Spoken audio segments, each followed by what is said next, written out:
Hai, apa kabar? Oke, jadi di video kali ini saya mau bahas satu buah smartphone yang bisa dibilang ini tuh bisa jadi alat investasi. Kenapa begitu? Karena kan biasanya kalau kita pakai HP itu kan lama-kelamaan harganya turun. Tapi enggak dengan HP ini. Ini harganya tuh malah naik dan ini adalah iPhone 13 mini.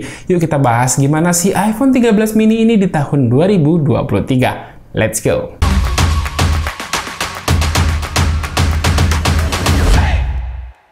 Jadi iPhone 13 mini ini kayaknya cukup banyak ya yang nyari di tahun 2023 karena cukup banyak yang nge-DM saya mau di Instagram, mau di Tokped, nanyain iPhone 13 mini milik saya ini dijual atau enggak.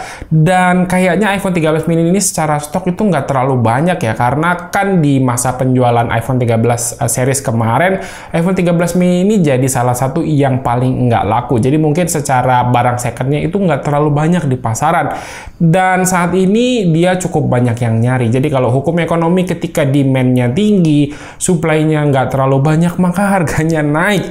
Ya, jadi ketika tahun lalu sekitar bulan November 2022 saya itu sempat beliin iPhone 13 mini buat keluarga saya, itu harganya sekitar 11,3 juta. Dan kalau kalian cari saat ini di marketplace, yang 11,3 juta itu adalah kondisi second iBox. Dan kalau kalian cari di marketplace saat ini, harganya itu udah tembus sekitar 11,6 sampai 12 juta. Nah loh, malah naik kan? Dan gimana sih pengalaman menggunakan iPhone 13 mini ini di tahun 2023? Well, mungkin bagi sebagian orang, saya yakin banyak yang takut, banyak yang khawatir menggunakan iPhone 13 mini ini karena ukurannya kan kecil. Takut baterainya cepat habis lah, takut sering-sering jadi ngecas lah, takut nggak enak dipakainya karena kekecilan. Tapi tenang, kalian nggak perlu takut kalau kalian pakai Live On. Karena di Live On itu nggak ada istilah kuota kalian hangus sia-sia begitu aja. Karena di Live On itu ada yang namanya data rollover sampai 100 GB. Jadi kalau masih ada kuota berjalan tapi masa berlakunya habis, kita tinggal isi kuota lagi aja, maka sisa kuota kamu bakal diakumulasikan ke bulan berikutnya. Kuotanya juga nggak mahal, hanya dengan 50.000 kita udah dapat kuota 20 GB. Kalau kuota atau masa berlaku kamu habis, Live On ini nggak bakalan nyedotin pulsa kok, tenang aja. Karena Live On ini nggak pakai sistem pulsa, jadi kamu cuma perlu beli kuota aja. Mau nelpon ke operator lain juga dikasih gratis 20 menit sama Live On. Nah lo, baik bener kan? Jadi buruan deh pakai Live On sekarang karena belinya juga nggak ribet.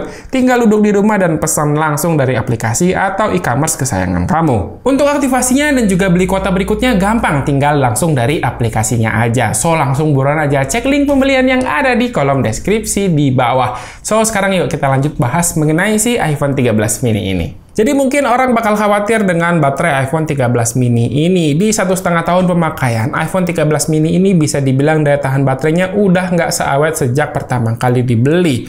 Waktu awal-awal dibeli, meski dengan kapasitas baterai yang kecil, daya tahan baterai iPhone 13 mini bisa dibilang cukup awet. Masih bisa banget buat dipakai seharian tanpa ngecas, dan dapat screen on time sekitar 5,5 jam aja. Dan sekarang untuk usianya udah 1,5 tahun untuk dipakai sekali ngecas dalam satu hari itu rasanya susah ya.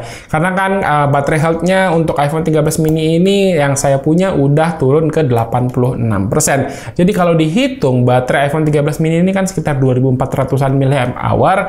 Kalau 86% berarti sekitaran 2100-an mAh aja sisa baterainya. Jadi untuk sehari sekali itu udah susah banget. Jadi kalau ngecas sekitar jam 7 pagi itu akan habis sekitar jam 7 sore atau 7 malam ya. Jadi bisa dibilang sehari 2 kali ngecas. Itu untuk pemakaian normal.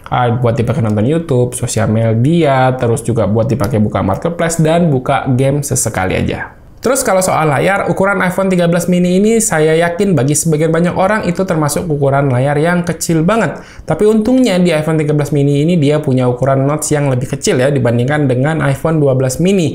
Jadi secara visual nggak terlalu banyak kepotong dibandingkan dengan iPhone 12 mini. Cuman ya mungkin yang perlu diperhatikan adalah akhir-akhir ini, isu layar di iPhone 13 series mulai banyak yang ngalamin green screen. Dan dari informasi yang saya baca dan saya tonton, masalah green screen ini adalah datang dari layar buatan BOE. Mungkin buat kalian yang belum tahu, jadi Apple itu mesen layar iPhone mereka itu ke 3 pabrikan, ada Samsung, LG, dan BOE. Nah, untuk layar yang BOE ini kemarin tuh sempat ada masalah karena BOE itu ada sedikit merubah spesifikasi yang diminta dari Apple. Jadi ada beberapa kasus yang iPhone 13 yang menggunakan layar BOE itu mengalami green screen ya. Dan kalian perlu make sure nanti mungkin ketika beli itu harus tanya dulu ke sellernya, layar yang akan dipakai atau yang akan diterima dari iPhone 13 mini yang kalian beli itu menggunakan dari produsen mana, apakah dari Samsung, LG, ataupun BOE. Nah, sebenarnya sih untuk produksi yang terbaru itu nggak ada lagi yang pakai layar BOE, karena setahu saya sekitar bulan Februari kemarin BOE itu udah diberhentikan dari produksi layarnya si iPhone. Tapi kan iPhone 13 mini udah nggak diproduksi lagi yang baru. Jadi otomatis yang ada di pasaran itu masih ada kemungkinan produksi layar LG, Samsung, ataupun BOE. Itu menurut saya perlu kalian make sure ke sellernya. Dan untung aja layar yang dipakai di iPhone 13 mini yang saya punya ini menggunakan produk dari LG. So far sih nggak ada kendala dan mudah-mudahan ya aman ya, nggak seperti yang kejadian yang udah banyak ini. Masih soal layar, kalau kita bicara soal spek, sebenarnya kelihatan kalau layar dari iPhone 13 mini ini berasa ketinggalan sama smartphone zaman sekarang. Resolusi standar cuman Full HD, refresh rate juga masih pakai 60 Hz aja.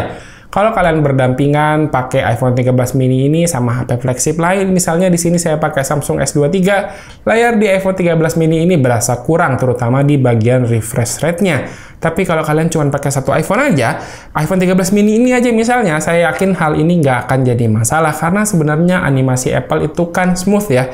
Jadi meski 60 Hz, ya nggak begitu mengganggu banget buat saya. Terus kenapa dong? Kayaknya sekarang tuh banyak banget ya yang pengen punya iPhone 13 mini, bahkan sampai nge-DM-in saya, nanyain gitu apakah ini dijual atau enggak. Well, mungkin menurut saya itu bisa jadi alternatif sebuah iPhone yang punya ukuran kecil buat orang yang pengen punya HP iPhone ya, terutama ukurannya compact.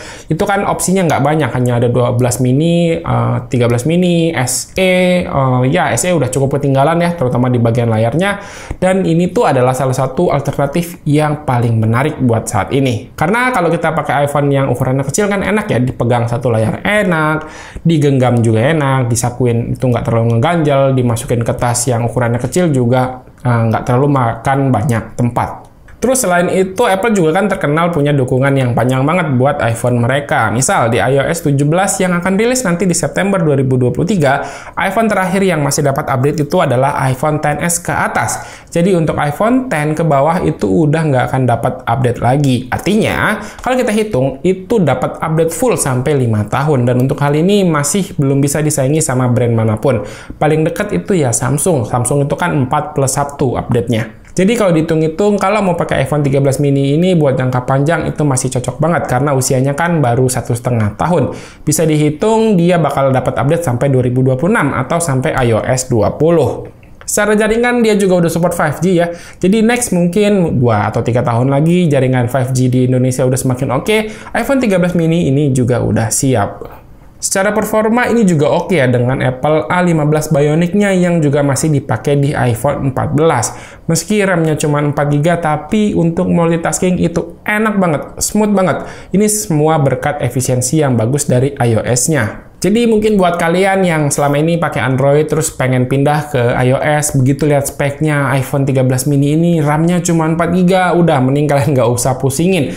RAM 4GB-nya ini beda ya, dia efisien banget. Mau dibuka banyak aplikasi juga masih satset-satset aja, nggak ada tuh loading yang lambat dan juga nggak ada nge-reload ulang aplikasi. Terakhir kalau kita ngomongin soal kameranya, iPhone 13 mini ini dia bawa 2 kamera ya, di belakang ada lensa utama dan juga ultrawide. Resolusinya sama di 12 megapiksel untuk kedua lensanya. Untuk hasil fotonya, iPhone 13 mini ini bisa dibilang udah oke untuk ukuran HP flagship zaman sekarang. Hasil fotonya tuh real ya, tidak banyak di-boost sana-sini dan lebih cocok buat kalian yang suka edit-edit foto lagi setelah dijepret. Terus untuk lensa ultrawide-nya juga oke dan warnanya cukup konsisten antara kamera utama dan juga kamera ultrawide-nya. Untuk aplikasi kameranya juga udah punya fitur night mode ya, meski secara kualitas night mode-nya menurut selera mata saya ini masih kurang ya, bahkan masih belum bisa bersaing sama Samsung yang flagship atau bahkan Realme sekalipun. Sementara untuk kualitas video sebenarnya udah nggak perlu diragukan lagi ya, kualitas perekaman dari iPhone dia udah bisa resolusi 4K 60 fps, stabil pula, dynamic range oke, bisa SDR-nya mantep, terus warnanya juga nggak begitu neko-neko, yang nggak terlalu pop-up, yang standar-standar aja.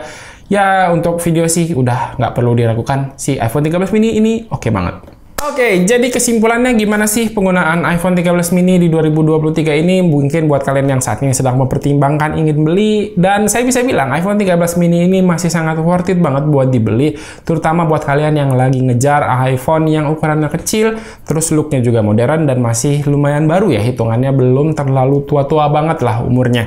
Dan selain masalah baterai health yang biasanya kalian tanyakan gitu ke penjualnya, hal utama menurut saya adalah saat ini tanyakan itu si panel layarnya dia menggunakan yang dari produk apa, apakah LG, BOE, atau Samsung. Karena kan kalau misalnya BOE khawatirnya, sebenarnya nggak semua produk yang menggunakan layar BOE bermasalah, tapi kalau bisa dapat yang LG atau Samsung kan setidaknya itu bisa memberikan ketenangan buat kita sendiri. Dan ya udah ya, segini dulu untuk video kali ini. Terima kasih ya buat yang udah nonton. Silahkan like dan share video ini jika menurut kalian video ini bermanfaat. Randy pamit, sampai jumpa di video berikutnya. Ciao, bye.